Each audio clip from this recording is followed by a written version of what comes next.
ಕರ್ನಾಟಕ ರಾಜ್ಯ ತೋಟಗಾರಿಕೆ ಇಲಾಖೆಯಿಂದ ವಿವಿಧ ಯೋಜನೆಗಳ ಸಹಾಯಧನ ಪಡೆಯಲು ಅರ್ಜಿಯನ್ನು ಆಹ್ವಾನಿಸಲಾಗಿದೆ. ಇವತ್ತಿನ ವಿಡಿಯೋದಲ್ಲಿ ಈ ಬಗ್ಗೆ ಸಂಪೂರ್ಣ ವಿವರವನ್ನು ನೀಡಲಿದ್ದೇನೆ.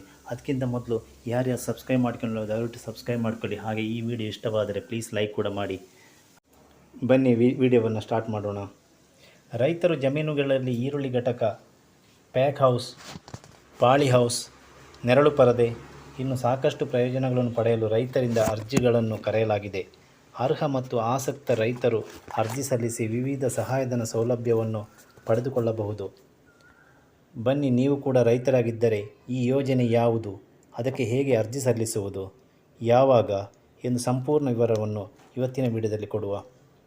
2024-25 ರಾಷ್ಟ್ರೀಯ ತೋಟಗಾರಿಕೆ ಮಿಷನ್ ಯೋಜನೆ ಅಡಿಯಲ್ಲಿ ಹಣ್ಣು, ಹೂವು, ತರಕಾರಿ, ಹೈಬ್ರಿಡ್ ತರಕಾರಿ ಘಟಕ, ನೀರು ಸಂಗ್ರಹಣೆ ಘಟಕ, ನಿರ್ವಹಣಾ ಪ್ಯಾಕ್ ಹೌಸ್, ಈರುಳ್ಳಿ ಶೇಖರಣೆ ಘಟಕ ಮತ್ತು ತಳ್ಳುವ ಗಾಡಿ ಮತ್ತು ಶೈತ್ಯಾಗಾರ ಘಟಕಗಳಿಗೆ ಸಹಾಯಧನ ಇರುತ್ತದೆ.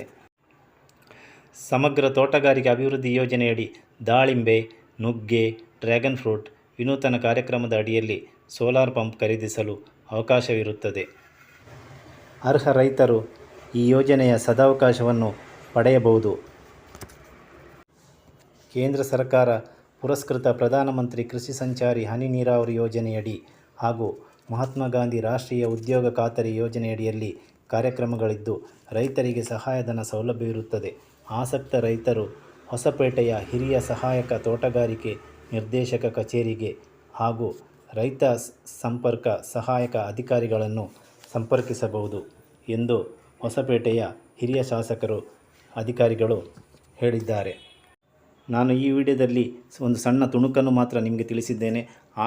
ಅದಲ್ಲದೆ ತುಂಬ ರೀತಿಯ ಪ್ರಯೋಜನಗಳು ಈ ಯೋಜನೆಯಲ್ಲಿ ಇದೆ. ಒಮ್ಮೆ ನೀವು ಕೃಷಿ ಸಂಪರ್ಕ ಕೇಂದ್ರವನ್ನು ಒಮ್ಮೆ ನೀವು ಸಂಪರ್ಕಿಸಿ ಎಂದು ಹೇಳುತ್ತಾ ಈ ವಿಡಿಯೋವನ್ನು ಕೊನೆಗೊಳಿಸ್ತಾ ಇದ್ದೇನೆ. ಈ ವಿಡಿಯೋ ಇಷ್ಟವಾದರೆ ಪ್ಲೀಸ್ ಲೈಕ್ ಮಾಡಿ.